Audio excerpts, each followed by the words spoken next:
Hi, it's Steve. Today we'd like to show you how to change the defrost thermostat on your refrigerator. It's a really easy job. All we're going to need is a flat blade screwdriver, 1/4-inch nut driver, and a pair of wire strippers and crimpers. Let me show you how we do it. Now before we begin this repair, the first thing we'll need to do is to disconnect power to the refrigerator. So if you can pull it out far enough to unplug it, or locate the electrical panel, turn off the appropriate breaker, or remove the appropriate fuse.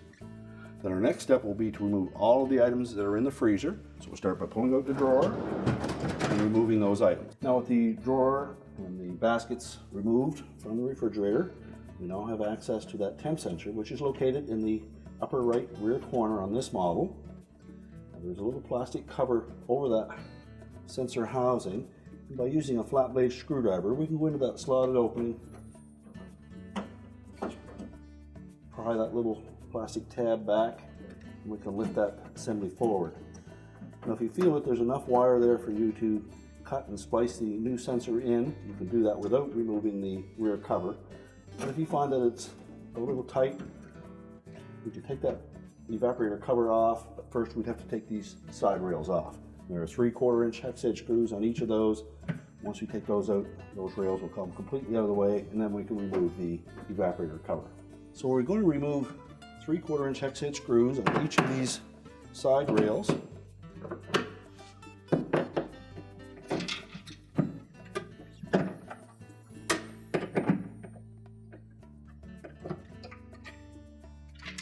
then we'll just set those aside.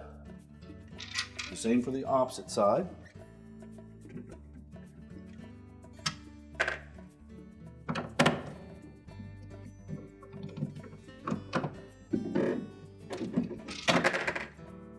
Now if your model is equipped with an ice maker, you would need to remove that next, as well as the wire harness connection to the back.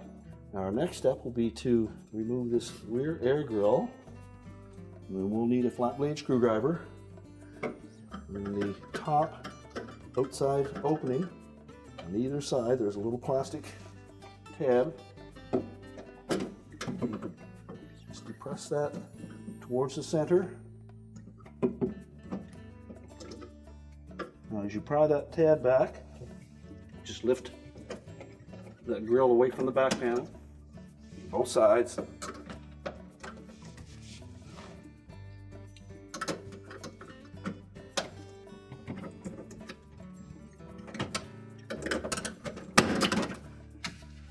And then pop it off.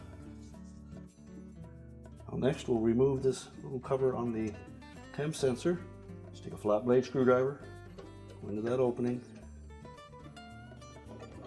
pry the tab back, hinge it, and let it hang there.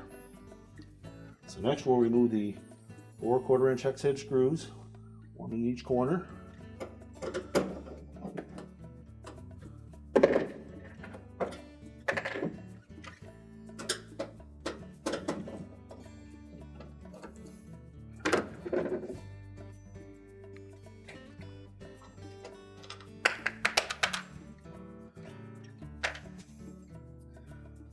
Now we can tilt that panel forward.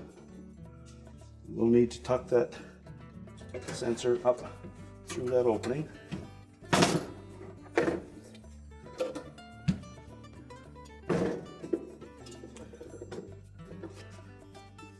We'll also disengage this portion of the ice maker harness adapter. Now if your model didn't have an ice maker in it, you'll need to remove this little cap. Put a flat blade screwdriver in there and release those tabs.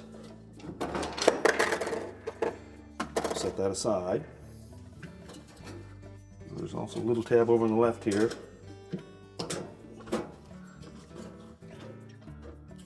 And just depress that from the back, tilt that forward. We can tuck it through the opening and we'll remove the evaporator cover. Now the defrost thermostat is attached to the tubing up in the right rear corner here. So what we're going to do is disconnect that harness connector on the right side, as well as one on the left side. The main harness connector into the ceiling of the freezer, and the 3 wires off of the evaporator motor. We'll then pull that harness away from these 2 little clips so we can get it out where we can cut and splice the new defrost thermostat into place. We'll go ahead and disconnect all of those harness connectors. Just depress the locking tabs.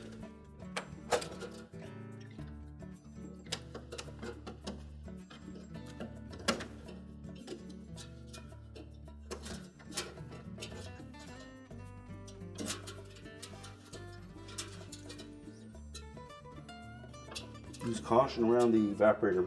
Those fins are very sharp. You may need to use your pliers to pull those terminals off of the motor. And if your evaporator is all frosted up with ice, you'll need to allow that to defrost first. There's also a ground connector at the back here. Just a clip-on connector to the edge of that evaporator tray.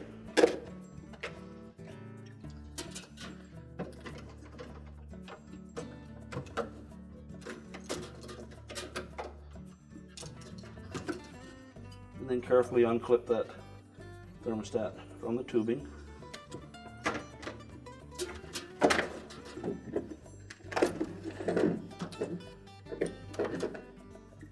Well, that gives us much more room to splice in the new thermostat.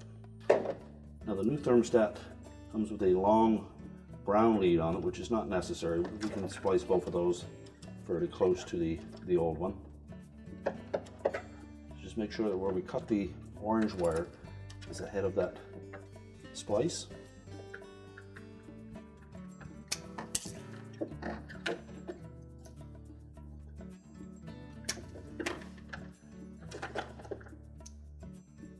And strip back some of the insulation.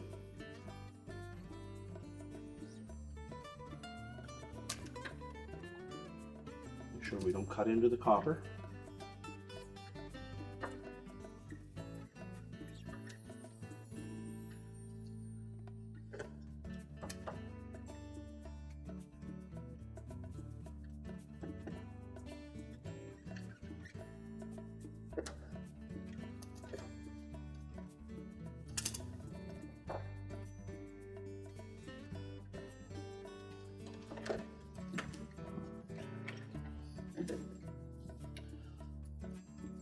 We'll take our new thermostat and we'll cut those leads to about the same length as what we removed.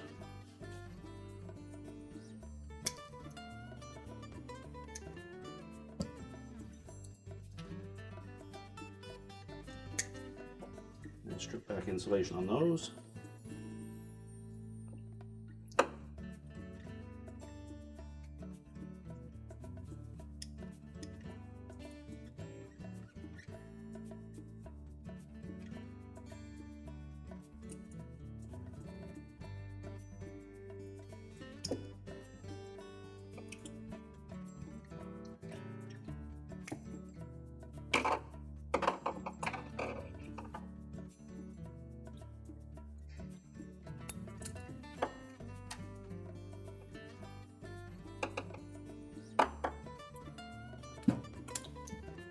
Now the new thermostat does not come with wire connectors, so we suggest that you either use a twist-on Lorette, or if you can find the crimp-on style, find those even better.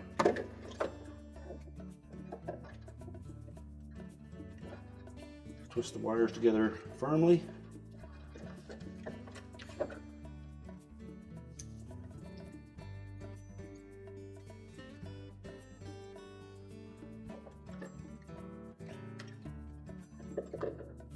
And crimp the connector firmly onto that junction.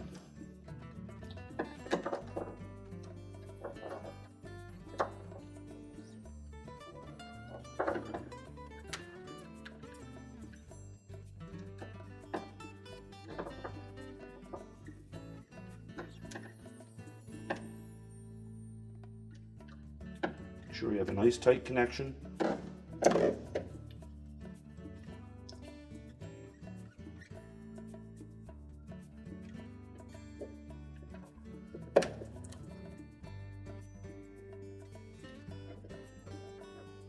And good firm crimp.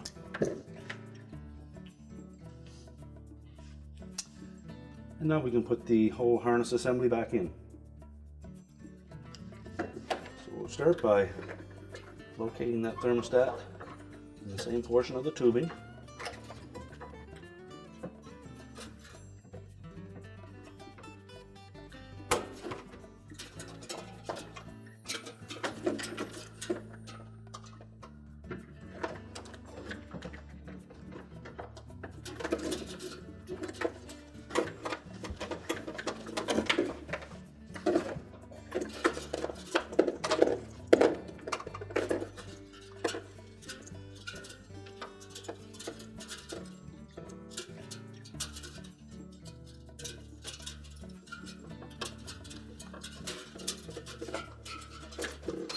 Make sure that the terminals that fit on the motor are nice and tight.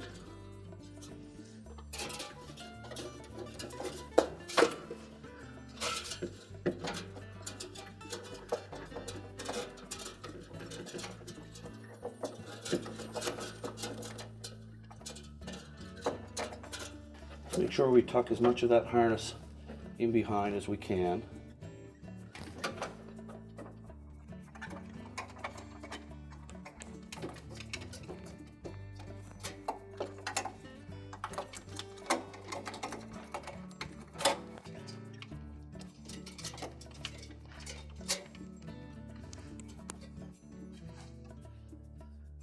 And now we can put the evaporator cover back on. So we'll start by positioning that evaporator cover towards the back.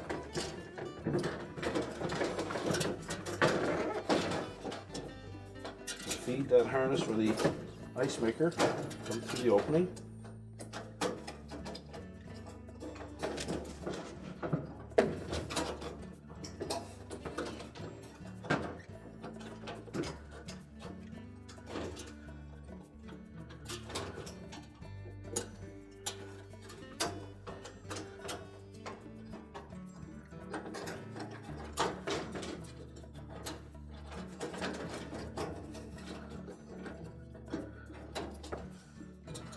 And we'll just tuck this edge in first. Line up that little arrow and then snap it in.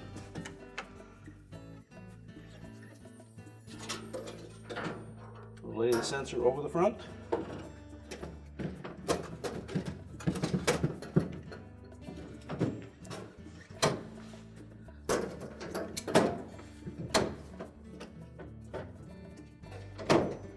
Just push the evaporator cover back until the screw holes line up, and then we'll install the screws.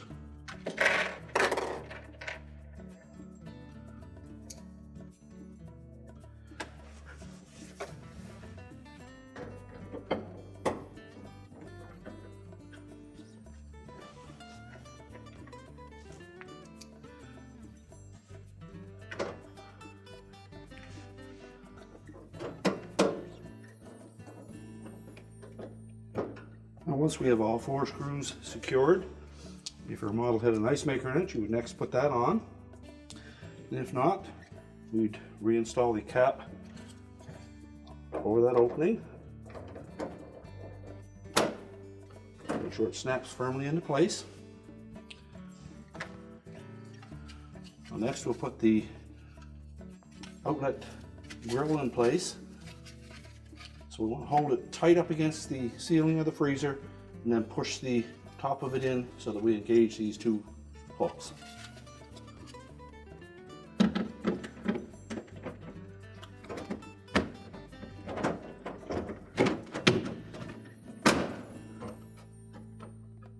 That way that little tab in the center lines up in the center of the grill on the bottom row. Next we'll put the sensor back into position. We'll rotate that around. We'll line up those 2 tabs on the right.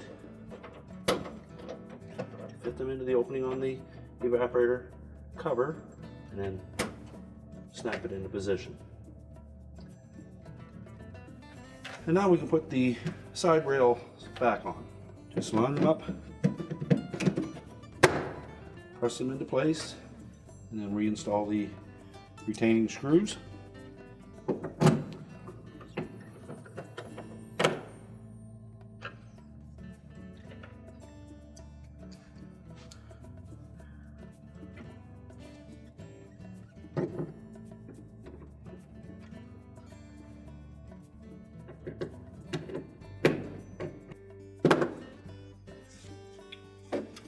And do the same on the opposite side.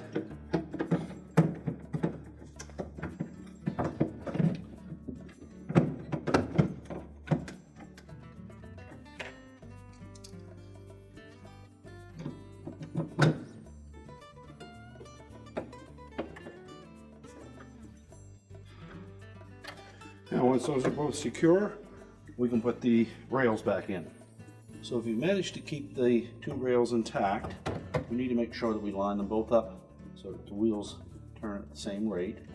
If you did happen to pull one off by mistake, really all you need to do is make sure that the ribs on those wheels, there's one or two ribs on each of those hubs, on each one of them. We'll just make sure that they both point in the same direction when you fit it back on. So next, we're going to set them into their opening. Line them both up, same distance, and then push them back. As you push them all the way in, it will engage these plastic tabs that will lock the outer portion of that rail into position. You can then pull the inner portion forward to its full extension. Now when reinstalling the drawer front and drawer, we need to line up this little hook tab on the rear and this one on the front, and they will fit into a notch towards the back and another notch towards the front of those rails. This portion will fit down over top of the gear. Make sure the drawer extensions are pulled fully out, and line up the rears and hook those in first.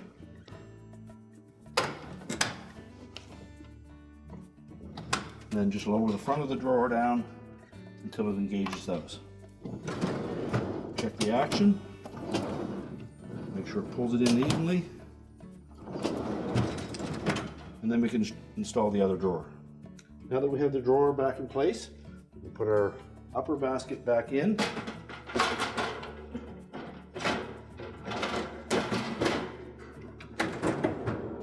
We're now ready to reconnect the power, and our repair is complete.